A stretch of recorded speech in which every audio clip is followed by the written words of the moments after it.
اگلا سوال عظمت اللہ محمدی صاحب نے کیا ہے۔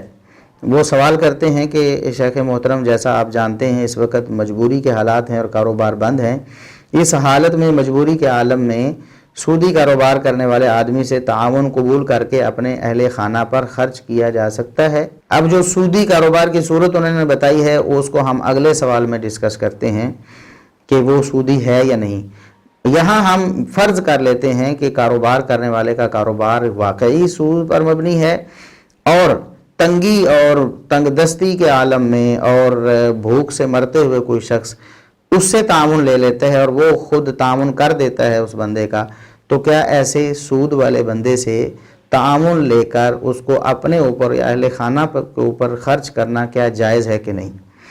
دیکھیے، اگر کوئی شخص سودی کاروبار میں واقعی ملوث ہے تب بھی آپ اس سے کوئی چیز لے کر استعمال کر سکتے ہیں، اس سے کوئی چیز کھا سکتے ہیں، اس میں کوئی حرج نہیں ہے۔ علماء نے بجا طور پر اس پر استدلال کیا ہے کہ نبی کریم صلی اللہ علیہ وسلم نے اپنی حیات مبارکہ میں اور حتیٰ کہ اپنے زمانہ نبوت میں بھی کفار، مشرکین، یہود سب کی دعوتیں قبول کی ہیں، سب سے کھانے کھائے ہیں، اور یہود اس وقت کے سب سے مشہور جو تھے سودی لوگ تھے، یعنی سود کا کاروبار انہی کے کنٹرول میں تھا سارا۔ اس دور کے سود کے چیمپئن آپ کہہ سکتے ہیں یہی لوگ تھے، لیکن نبی کریم صلی اللہ علیہ وسلم نے ان سے دعوت قبول کرتے وقت کبھی یہ نہیں پوچھا کہ تمہارا مال سود کا ہے تو میں کیسے استعمال کر سکتا ہوں، کہ یا پھر یہ تمہارا مال سود کے علاوہ کسی اور سورس سے آیا ہے تو پھر میں کھاؤں گا۔ ایسی کوئی بات آپ صلی اللہ علیہ وسلم نے نہیں کی، اور صحیح بخاری وغیرہ میں وہ حدیث موجود ہے کہ ایک یہودیہ عورت نے نبی کریم صلی اللہ علیہ وسلم کی دعوت کی تھی اور اس نے بکری کا گوشت بنایا اور اس میں زہر ملا دیا، اور نبی کریم صلی اللہ علیہ وسلم کو اگرچہ اس سے فوری نقصان نہیں ہوا اس زہر سے، لیکن آپ صلی اللہ علیہ وسلم آخر دم تک اس سے تکلیف محسوس کرتے رہے۔ آخری وقت میں آپ نے فرمایا میری رگیں اس زہر کی وجہ سے کٹ رہی ہیں، اور آپ صلی اللہ علیہ وسلم اس زہر کی تکلیف کی وجہ سے شہید ہو گئے۔ آپ صلی اللہ علیہ وسلم کی وفات اس زہر کی وجہ سے بھی ہوئی۔ تو یہ ایک دلیل ہے اس بات کی کہ یہود جو ہیں، جو اس دور میں بھی سودی تھے، آج بھی ہیں، سودی لوگوں سے دعوت قبول کی جا سکتی ہے، کھایا پیا جا سکتا ہے، انہیں بلایا جا سکتا ہے، ان کے پاس جایا جا سکتا ہے، اس میں کوئی حرج نہیں ہے۔ اگر کوئی سودی شخص ہے، آپ کو معلوم بھی ہے کہ اس کا کاروبار سود کا ہے، آپ اس کے پاس جا سکتے ہیں، آپ کا رشتہ دار ہے، صلہ رحمی کے لیے جا سکتے ہیں، وہ آپ کا دوست ہے، آپ دوستی نبھانے اس کے پاس جا سکتے ہیں، اسے دعوت و تبلیغ کریں، یہ ایک موقع ہے اس کے پاس آنے جانے کا، تو آپ اللہ رب العزت کی طرف اسے بلائیں، رسول اللہ صلی اللہ علیہ وسلم کی طرف بلائیں، سود سے اس کو بچنے کی دعوت دیں، آپ اس سے لے کر کھا سکتے ہیں۔ اور خصوصاً ان ایام میں جب کہ بہت زیادہ تنگ دستی ہے، آپ کے پاس کوئی اسباب نہیں ہے، کاروبار بند ہیں، آپ بھوکے مر جائیں گے، تو اس میں تو اگر بالفرض بھوکا مرتا ہو انسان تو کوئی حرام چیز بھی کھا سکتا ہے۔ تو اگر یہ بالفرض سود بھی ہو، واقعی وہ سودی شخص اس کا کاروبار 100% سود پہ ہو، تو تب عام حالات میں بھی آپ اس سے کھانا وغیرہ کھا سکتے ہیں۔ تو ان حالات میں بالاولیٰ آپ اس سے تعاون قبول کر سکتے ہیں۔ اگر وہ آپ کا تعاون کرتا ہے، آپ اس تعاون کو لیں اور اپنے اہل خانہ پر خرچ کریں۔ یاد رکھیں کہ جو بھی شخص جو بھی مال خرچ کرتا ہے، اللہ کے ہاں وہ قبول ہوتا ہے یا نہیں ہوتا، لیکن وہ اللہ کی راہ میں چلا گیا تو مال تو اللہ ہی کا ہے نا۔ ایک شخص اپنا حلال کا مال خلوص کے ساتھ اللہ کی راہ میں خرچ کرتا ہے، اس کو ثواب ملے گا، اللہ کے ہاں اس کا مقام ہوگا اور دنیا آخرت میں اس کو فائدہ ہوگا۔ اور ایک شخص حرام کماتا ہے اور پھر اللہ کی راہ میں خرچ کرتا ہے، اسے ثواب نہیں ملے گا، لیکن مال تو اللہ ہی کا ہے نا۔ جو مال اس نے غلط طریقے سے بنایا تھا وہ مال کس کا تھا؟ اللہ کا تھا نا۔ اب وہ اللہ کی راہ میں چلا گیا تو اللہ کا ہو گیا، وہ مال حرام تو نہیں نا، اس کے لیے حرام تھا۔ یہ ایسے ہی جیسا میرا مال کوئی چوری کر لیتا ہے،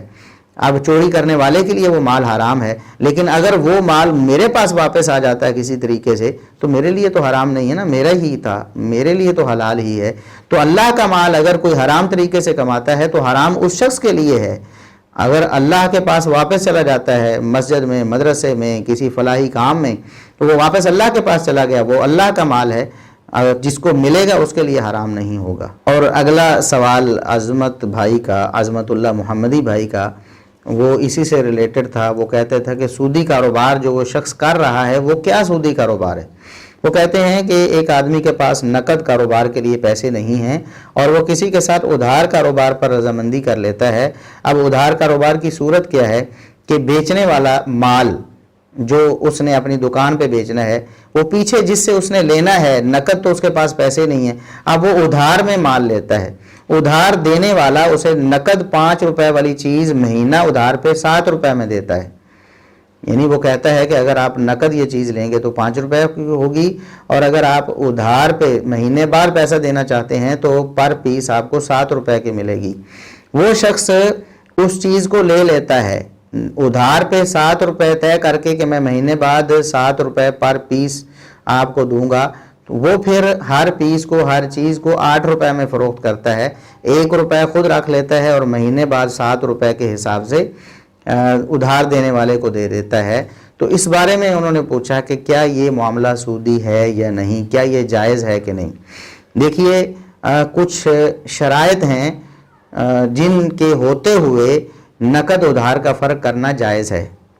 نقد ادھار کے فرق کو مطلقاً سود کہہ دینا یہ درست نہیں ہے, مطلقاً حرام کہہ دینا یہ درست نہیں ہے. شریعت کی ایسی کوئی نص اور دلیل نہیں ہے جس سے یہ ثابت ہو کہ نقد ادھار میں فرق نہیں کیا جا سکتا. اس حوالے سے جو دلائل پیش کیے جاتے ہیں بعض اہل علم کی طرف سے,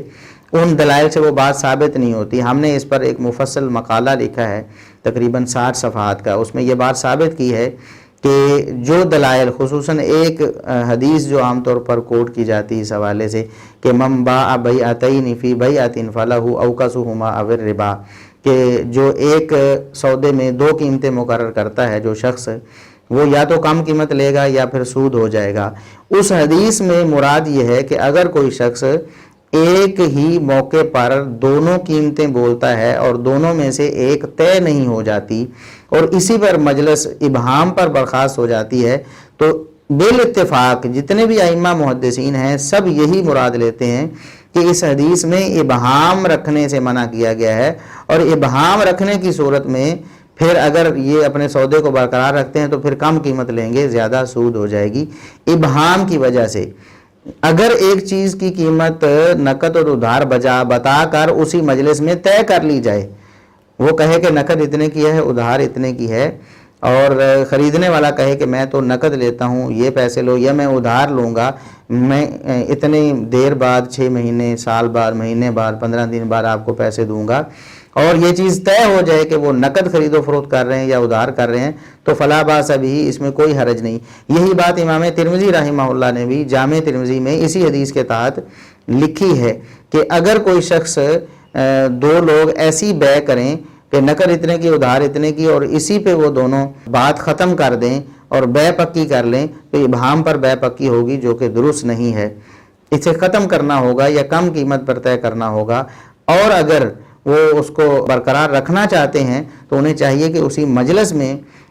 وہ بات طے کر کے اٹھیں کہ وہ نقد پر سودا کر رہے ہیں یا ادھار پر سودا کر رہے ہیں. اگر وہ طے کر لیں کہ ادھار میں ہم نے اتنے کی یہ چیز لینی دینی ہے تو فلا باس ابھی, اس میں کوئی بھی حرج نہیں ہے. دیگر ائمہ دین کی بھی یہی رائے ہے. وہ ائمہ دین میں سے کوئی بھی ایسا نہیں جو نقد ادھار میں سے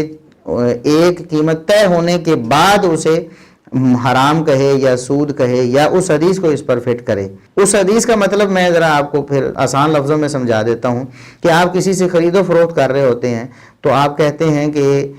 میں نے اتنے کی لینی ہے, وہ کہتا ہے میں نے اتنے کی دینی ہے, وہ کہتا ہے میں نے 1500 کی دینی ہے, آپ کہتے ہیں میں نے 500 کی لینی ہے, وہ کہتا ہے چلو 1400 دے دو, آپ کہتے ہیں میں نے 600 کی لینی ہے, وہ کہتا ہے چلو 1300 دے دو, آپ کہتے ہیں میں نے 700 کی لینی ہے. چلتے چلتے 7-8 بولیاں لگانے کے بعد 7-8 قیمتیں دونوں طرف سے بتانے کے بعد یہ چیز 1000 روپے میں طے ہو جاتی دونوں کی طرف سے کہ وہ کہتا ہے میں 1000 میں بیچتا ہوں, آپ کہتے ہیں میں 1000 میں لیتا ہوں. ایک بے میں کتنی قیمتیں ہوئیں؟ ظاہر ہے ایک ہی قیمت ہوئی 1000 روپے جو آپ نے طے کی ہے.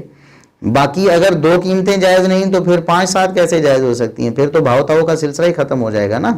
تو اس حدیث سے مراد یہ ہے کہ ایک قیمت رکھو جو طے کرنی ہے, آپ نے